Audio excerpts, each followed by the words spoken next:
Falló la tecnología.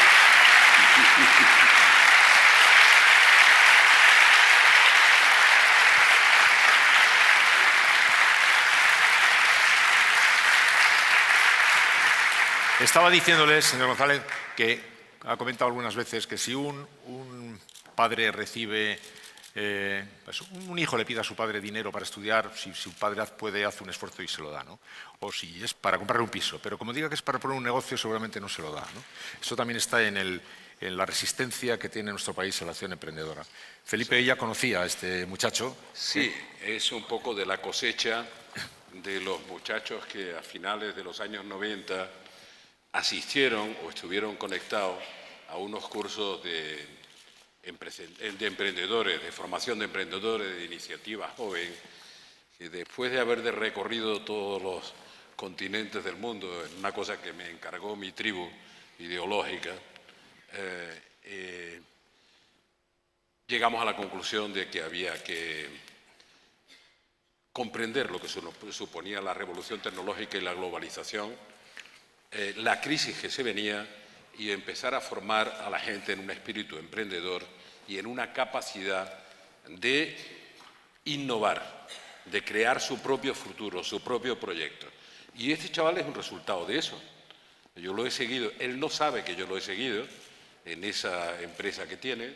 La empresa tiene un enorme recorrido, enorme, como otro emprendimiento que me llamó mucho la atención y que incluso comenté en un libro de Pau García Milá, en el otro extremo de la geografía, un muchacho sensacional, que en lugar de la cosa extremeña del topalante, él lo expresa diciendo, todo está por hacer.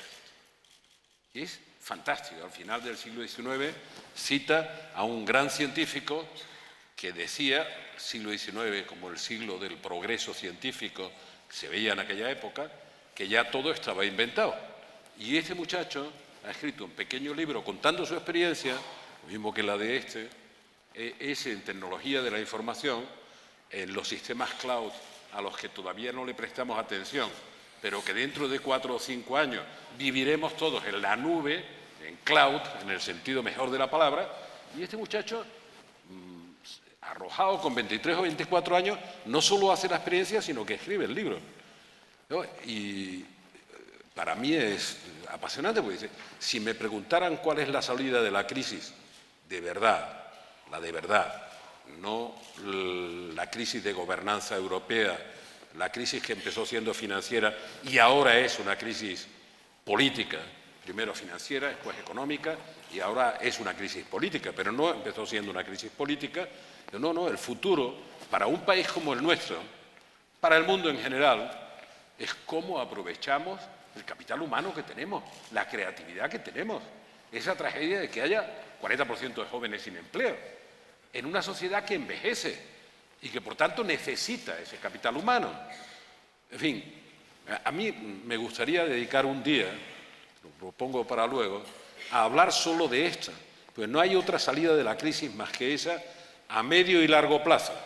Las cosas que hay que hacer ahora pueden ser distintas, la implosión del sistema financiero, la crisis global que produjo esa implosión, pero que venía de atrás en la economía, la destrucción masiva de empleo, el rescate de los bancos, el crecimiento de la deuda que provoca no solo el rescate del sistema financiero, sino el rescate de la sociedad con tanto empleo destruido, etcétera. Estamos ahora en una situación de desgobierno político de Europa, lo digo con prudencia, siendo europeo, europeísta.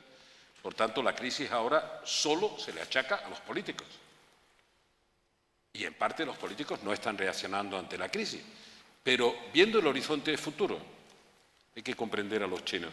Los chinos tienen, es bien curioso, su lenguaje es de ideogramas, como saben. A mí no se me entiende la letra ni en la nuestra, así que no me he atrevido a hacer un ideograma.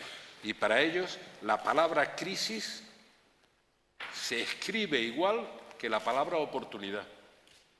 Es el mismo ideograma. Crisis es igual a oportunidad. Pero no lo han inventado ahora en la crisis. Es su ideograma. Nosotros tenemos que explicar crisis y qué espacios de oportunidad hay que nos permitan ir saliendo de la crisis. Y este muchacho, Pedro Tomás, explica lo que él ha decidido hacer. Entonces, efectivamente, ya tendríamos la primera gran respuesta mirando en el horizonte. La salida de la crisis, en serio y en profundidad, está relacionada con la capacidad de activar toda la capacidad humana a través de la movilización, de la iniciativa, la invención, etcétera, la innovación. En los temas más inmediatos y calientes de ahora mismo de las salidas, una salida política, una salida técnica. ¿Está en manos es una salida técnica inexorable? ¿Hay distintas salidas posibles? No sé si es incompatible. Yo, de todas maneras, quería rematar la reflexión anterior. Hombre, desde la Gran Depresión de los años 30 no hemos vivido una situación más complicada. Yo creo que esta es una situación más compleja y más difícil que la de los años 30, porque es una situación que solo podríamos compararla históricamente, aunque no tengamos perspectivas para verla, como el paso de la sociedad agraria y artesanal a la sociedad industrial.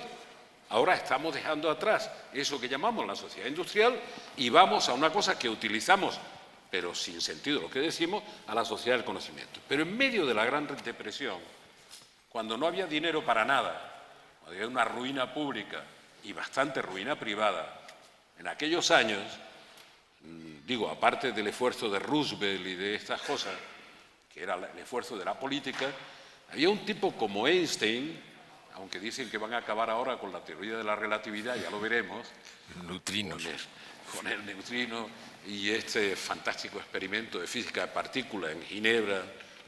Pero había un tipo como Einstein que dice, bueno, no tenemos dinero, ni siquiera para la investigación básica. Pues hay que estimular la creatividad, que cuesta menos dinero, o incluso a veces no cuesta nada. Cuando hablamos de innovación estamos hablando de creatividad. Ahora volvemos a la crisis. ¿Qué es lo que me exaspera? Bueno, el diagnóstico de la crisis a veces incluso se hace bien e inmediatamente después se olvida. ¿Es incompatible una valoración técnica de lo que pasa con una decisión política? En absoluto. Me acuerdo de Ángel Rojo, que decía, cuando alguien le decía un disparate ante una situación de dificultad económica, dice, no, sí, yo nunca he defendido que haya una sola salida. Seguramente hay un par de salidas y se puede optar por una o por otra, incluso una tercera, aunque lleve al disparate, pero salida es. ¿Tanto?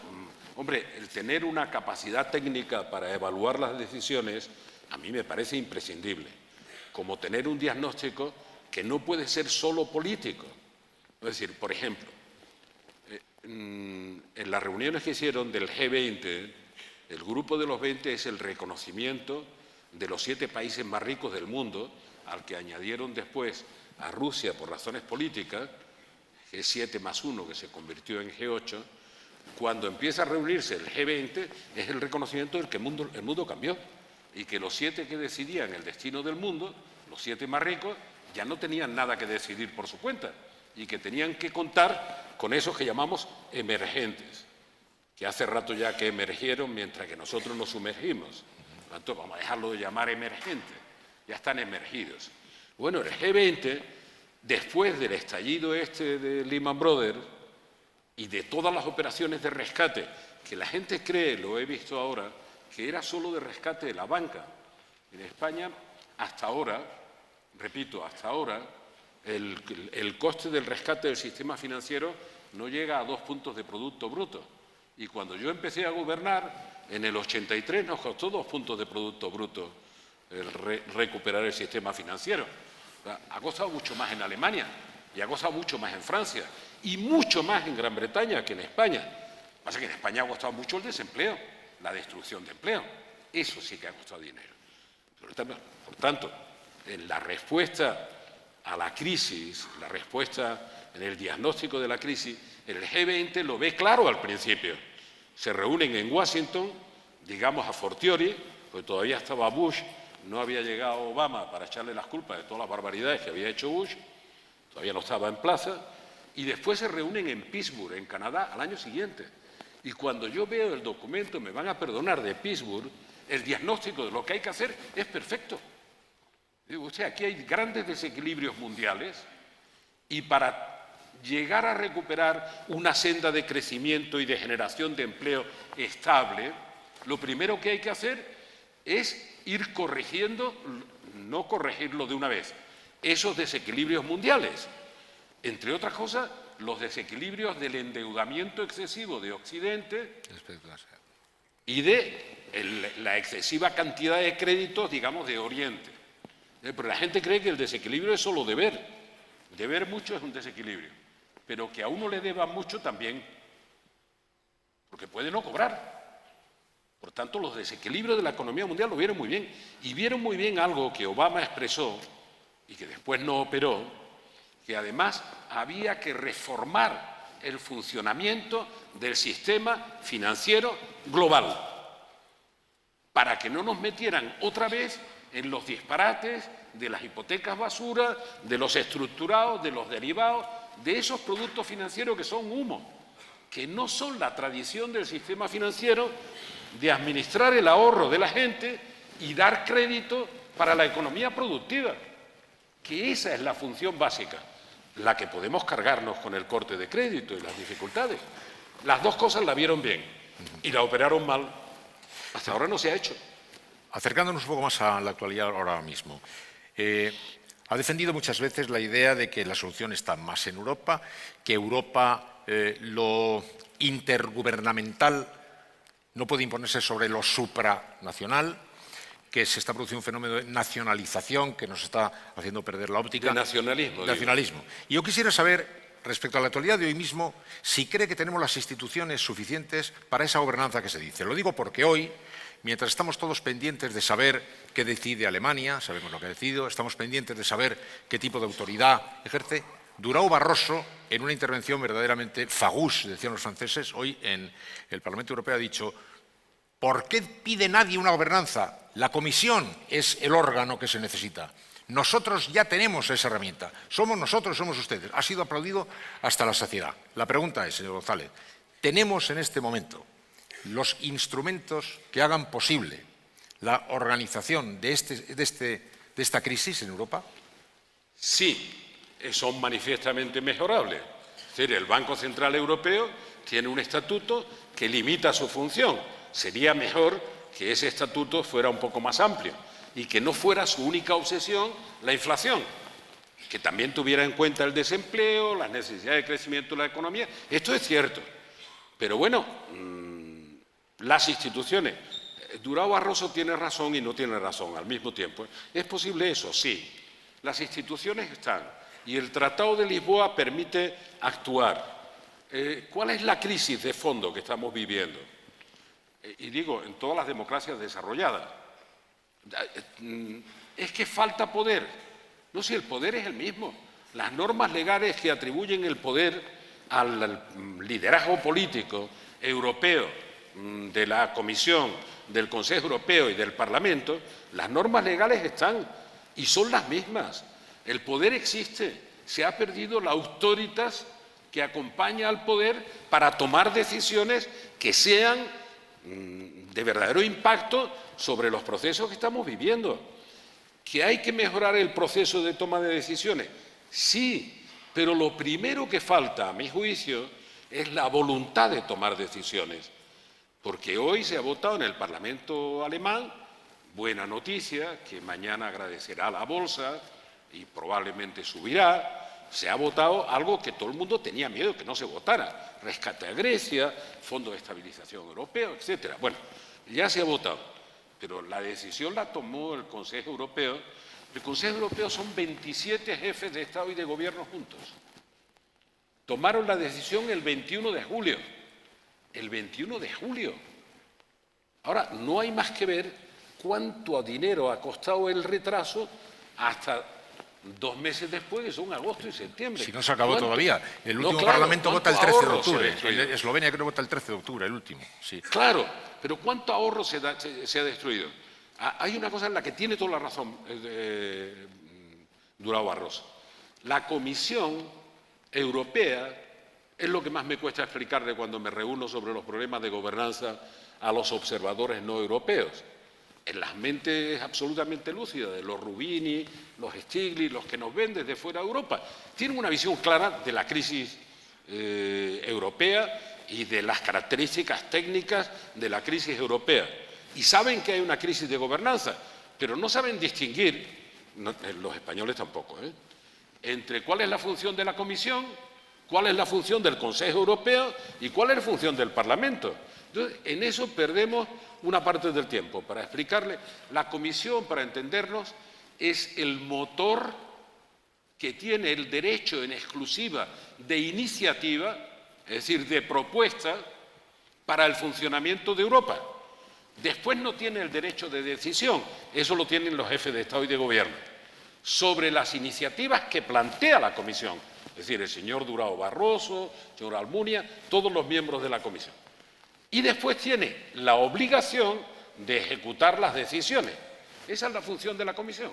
Cada jefe de Estado y de Gobierno se vuelve a su país después de la reunión del Consejo. Han decidido o codecidido con el Parlamento y la Comisión en la sala de máquinas. Bueno, lamento decir, no creo que se ofendan, que hace más de 15 años que la Comisión, que tiene el derecho en exclusiva de iniciativa, no toma iniciativas.